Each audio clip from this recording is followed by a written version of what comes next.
রবীন্দ্রনাথ ঠাকুরের লেখা কবিতা সমালোচক। বাবা নাকি বই লেখে সব নিজে, কিছুই বোঝা যায় না লেখেন কি যে। সেদিন পড়ে শোনাচ্ছিলেন তোরে, বুঝেছিলি বল মা সত্যি করে? এমন লেখাই তবে বল দেখি কি হবে? তোর মুখে মা যেমন কথা শুনি তেমন কেন লেখি না কোনি? ঠাকুরমা কি বাবাকে কখনো রাজার কথা শোনায়নি কখনো? সেসব কথাগুলি গেছেন বোঝে ভুলি।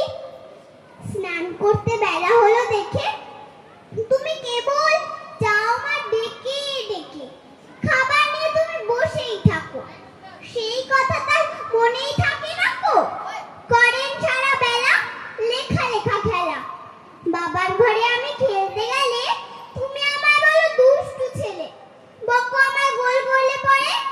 দেখছিস নে লিখছে বাবা ঘরে, বল তো সত্যি বল লিখে কি হয় ফল? আমি যখন বাবার খাতা টেনে লিখি বসে দোয়াত কলম এনে, ক খ গ ঘ ঙ হ য বড়, আমার বেলা কেন মা রাগ করো? বাবা যখন লিখে কথা কও না দেখে, বড় বড় রুল কাটা কাগজ নষ্ট বাবা করে নাকি রোজ? আমি যখন লোগো করতে চাই অমনি বলো নষ্ট